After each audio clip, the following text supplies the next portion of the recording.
Welcome back to KCPH TV. और हम जल्दी से अपने टॉपिक पर जाएंगे। मैं आपको बता रही थी कि वर्ड एफर्टलेस काम करेगा और वर्ड के पास ये प्रोपेंसिटी है कि वो चेंज को प्रोड्यूस कर सकता है। हालेलुया। तो आपने चेंज की तरफ नहीं भागना, आपने वर्ड ऑफ गॉड के मिलियंस ऑफ सीड्स, आपके पास वर्ड ऑफ गॉड में, रिटन वर्ड ऑफ गॉड में मिलियंस ऑफ सीड्स मौजूद हैं। आप इनको क्या करना है, आपने उनको अपने दिल में लगाना शुरू करना है और आप देखेंगे कि चेंज आपको खुद ब खुद मिल जाएगा। अब मैं आपको लेके जाना चाहती हूँ एक वाक्य पर जो कि बड़ा आपकी हार्ट की कंडीशन को शो कर सकता है और आप कह सकते हैं कि यार ये रिलेटेबल है या मैं ऐसा करता हूँ या करती हूँ।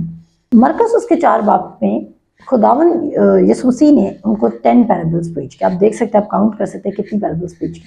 जब खुदावन यीशु मसीह ने इतनी पैराबल्स प्रीच की और सारी importance of word of God, kingdom की इंपॉर्टेंस, किंगडम के प्रिंसिपल्स, खुदा की बादशाहत कैसे काम करती है और इन सब पे भेज गया। लेकिन क्या होता है, रिजल्ट क्या निकलता है? क्या शागिर्द खुदा के कलाम को एज इट इज लेते हैं?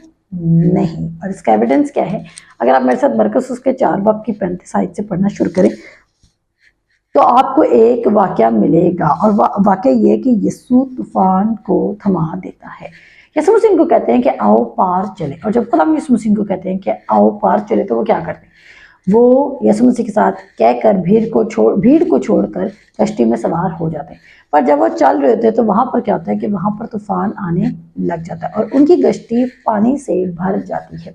जब उनकी कश्ती पानी से भर जाती है तो खुदा यीशु मसीह बैक सीट पर आराम से सो रहे होते हैं, पर शागिर्द कहते हैं कि यार हम यहाँ मरे जाते हैं और ये पड़ा सोता है। आए पढ़ लेते हैं। उसी दिन जब शाम हुई तो उसने उनसे कहा आओ पार चले, और वो भीड़ को छोड़कर उससे जिस हाल में वो था कश्ती पर साथ ले चले, और उसके साथ और कश्तियां भी थी।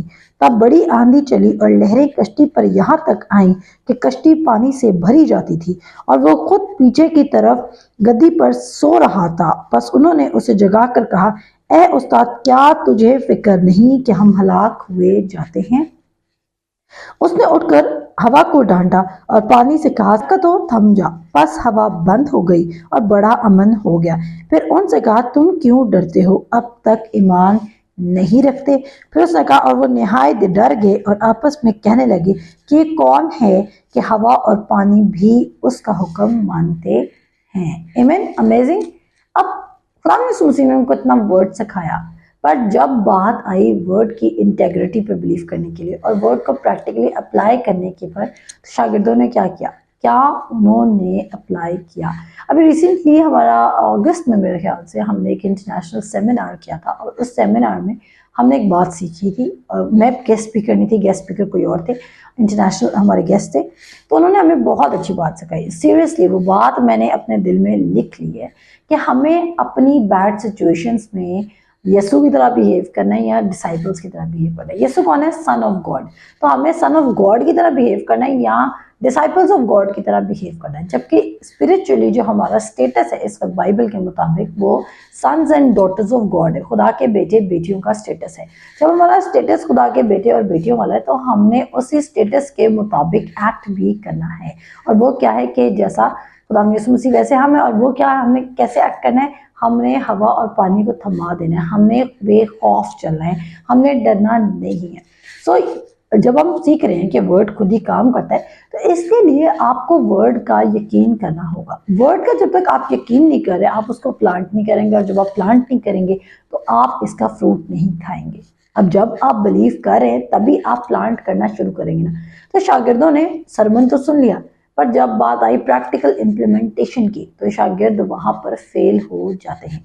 क्यों? और वो कहता है बस उन्होंने उसे जगाकर कहा, ए उस्ताद, क्या तुझे फिक्र नहीं कि हम हलाक हुए जाते हैं? आज बहुत सारे लोग खुदा से ये शिकवा करें कि खुदा को हमारी फिक्र नहीं है और वो रेस्टलेस है और वो स्ट्रगल में है और वो खुद से हार्ड वर्क करें अपने आप को चेंज करने के लिए। मैं जब मिनिस्ट्री करती हूँ तो मैं हमेशा इस बात को अपने माइंड में रखती हूँ कि जहाँ पर मिनिस्ट्री मेरे लिए स्ट्रगल बन रही हो मैं वहां पर रुक जाती हूँ। देखिए, किसी चीज के लिए परसिक्यूशन आना है या कोई चैलेंज आना है वो एक अलग बात है, पर जहाँ पर मुझे लगता है कि मैं बहुत ज्यादा सेल्फ एफर्ट में पड़ी हूँ वहां पर मैं रुक जाती हूँ, क्योंकि मैं कहती हूँ यहाँ पर मैं अपनी अक्ल, अपनी विजडम को इस्तेमाल कर रही हूँ और मैं खुदा के साथ स्लोली यानी कि पीसफुली उस जर्नी में मूव नहीं कर रही, क्योंकि खुदा का काम है तो खुदा खुद ब खुद मुझे लेकर चलेगा। खुदा का काम है तो खुदा के बिल्स होंगे और खुदा उन बिल्स को पे करेगा, मुझे उन बिल्स को पे नहीं करना है। सो मैं मिनिस्ट्री में भी सब बिलीव कर रही होती हूँ और अपनी पर्सनल लाइफ में भी मैं इसी प्रैक्टिकल विजडम के साथ आप ये कह लें या इसी प्रिंसिपल के साथ मैं चल रही होती हूँ। सो जहाँ पर हम देखते हैं कि जब शागिर्दों को प्रैक्टिकली ये प्रूफ देना पड़ा कि उन्होंने वर्ड सुना है, वो यहाँ से हट गए, उन्होंने अपनी जो डिसीजन जिसको चेंज कर लिया और वो खौफ में आ गए। आप सिर्फ तब खौफ में आएंगे जब आपके अंदर फेथ वर्ड के थ्रू प्रोड्यूस नहीं हो रहा। खौफ जो है वो किसी ना किसी चीज के थ्रू प्रोड्यूस होता है। अगर फेथ वर्ड के थ्रू प्रोड्यूस होता है तो खौफ भी किसी ना किसी चीज के थ्रू प्रोड्यूस होता है। जैसे कि आप क्या सुन रहे हैं, क्या देख रहे हैं और क्या समझ रहे हैं। तो इसके बाद मैं आपको बताना चाहती हूँ, तो आपने क्या करना है, आपने खुदा के कलाम की इंटेग्रिटी पर बिलीव करना है। क्या आपके लिए खुदा का कलाम ट्रू है? क्या खुदा का कलाम आपके लिए लाइफ है? क्या आप बिलीव करते हैं कि खुदा का कलाम काम करेगा? तभी मैंने आपको शुरू में ही एक पैराबल पढ़ा दी थी, तमसील पढ़ा दी थी फर्स्ट वीडियो में, जहां पर लिखा था कि खुदा का कलाम कैसे काम करता है। एक आदमी बीज बोता है, वो रात को सोता है और दिन को जागता है और वो नहीं जानता कि फल कहाँ से आ रहा है। जमीन आपसे आप फल लाती है, पहले पत्ती फिर बाले और बालों में तैयारशुदा दाने। सो आपने क्या करना है, नंबर 2 जो बात पे हम फोकस करने जा रहे हैं, आपने खुदा की कलाम की इंपॉर्टेंस, इंटेग्रिटी और वैल्यू को अंडरस्टैंड करना है। देखिए, अगर कोई बहुत बड़ा शख्स जो बहुत अमीर है, जो बहुत वेल्दी है, जिसकी बहुत रेपुटेशन है, अगर वो आपसे वादा करता है तो आप उस वादे का यकीन करते हैं। यहाँ पर creator of the world, creator of the earth, heavens, दुनिया का बनाने वाला, जमीन का बनाने वाला, आसमान का बनाने वाला, आपको बनाने वाला, मुझे बनाने वाला आपसे वादा कर रहे हैं और आप फिर भी डाउट कर रहे हैं। तो यहाँ पर कोई पॉइंट नहीं बचता कि हम उस पर डाउट करें, क्योंकि इसका मतलब है कि हम खुदा की इंपॉर्टेंस, इंटेग्रिटी और वैल्यू को अंडरस्टैंड नहीं करते हैं। हम खुदा को ट्रू वर्ड नहीं लेते, खुदा के कलाम को ट्रू वर्ड नहीं समझते। बहुत सारे लोग कहते हैं बाइबल चेंज हो चुकी, बाइबल नहीं चेंज हुई। इसलिए आप इस तरह की फजूल रूमर्स पे आपने यकीन नहीं करना है। वर्ड ऑफ गॉड प्योर है, ऐसा प्योर है कि इससे अलावा कोई चीज भी प्योर नहीं है। सो अब एक और पैराबल में चलते हैं जो आपको आपकी बताएगा कि वर्ड चेंज नहीं होता, आपका हार्ट चेंज होता है। सुन लीजिए, मैंने कहा वर्ड चेंज नहीं होता पर आपका हार्ट चेंज होता है। हम चलते हैं मरकस उसके 4 बाब की 13 आयत में। यहाँ पर खुदा यीशु मसीह एक पैराबल उनके साथ शेयर करते हैं और वो है बीज बोने वाले की तमसील। पहले हम पूरी वो तमसील पढ़ते हैं, उसके बाद में आपको उसको कट शॉर्ट करके ब्रेक कर करके बताऊंगी। कहता है, सुनो देखो, एक बीज बोने वाला बीज बोने निकला और बोते वक्त यूं हुआ कि कुछ राह के किनारे गिरा और परिंदों ने आकर उसे चुग लिया। फिर कहता है, और कुछ पथरीली जमीन पर गिरा जहां उसे बहुत मिट्टी ना मिली और गहरी मिट्टी ना मिलने के सबब से जल्द उग आया, और जब सूरज निकला तो जल गया और जड़ ना होने के सबब से सूख गया। और कुछ झाड़ियों में गिरा और झाड़ियों ने बढ़कर उसे दबा लिया और वो भी फल ना लाया। और कुछ अच्छी जमीन पर गिरा और वो उगा और बढ़कर फला, और कोई 30 गुना, कोई 60 गुना और कोई 100 गुना फल लेकर आया। और फिर कहता है, जिसके कान है वो सुन ली।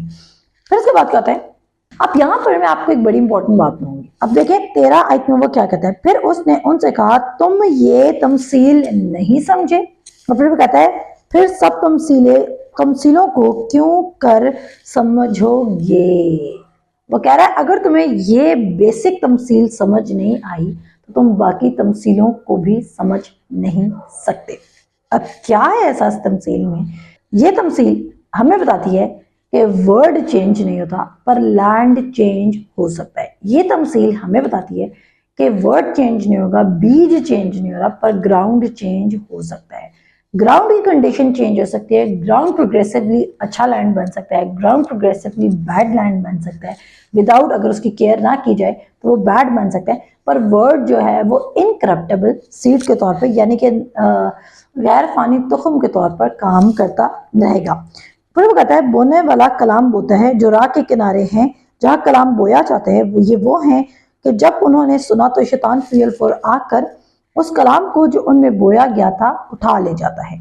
और इसी तरह जो पथरीली जमीन में बोए गए ये वो हैं जो कलाम को सुनकर फी अल-फौर खुशी से कबूल कर लेते हैं और अपने अंदर जड़ नहीं रखते, बल्कि चंद रोज़ा हैं फिर जब कलाम के सबब से मुसीबत या जुल्म बर्पा होता है तो फी अल-फौर ठोकर खाते हैं। थर्ड लैंड, और जो झाड़ियों में बोए गए वो हैं जिन्होंने कलाम सुना और दुनिया की फिक्र और दौलत की फरेब और चीज़ों का लालच दाखिल होकर कलाम को दबा देता है, वो भी बेफल रह जाते हैं। और जो अच्छी ज़मीन में बोए गए ये वो हैं जो कलाम को सुनते हैं, कबूल करते हैं और फल लाते हैं, कोई 30 गुना, कोई 60 गुना और कोई 100 गुना। अब हम इस पे बात करेंगे, जो मैं आपको एक्सप्लेनेशन इसकी देना शुरू करेंगे। नंबर 1, खुदा यीशु मसीह ने मरकज़ 4 की 13 आयत में कहा कि अगर तुम ये तमसील नहीं समझे तो तुम बाकी बातें खुदा की बादशाहत की कैसे समझोगे।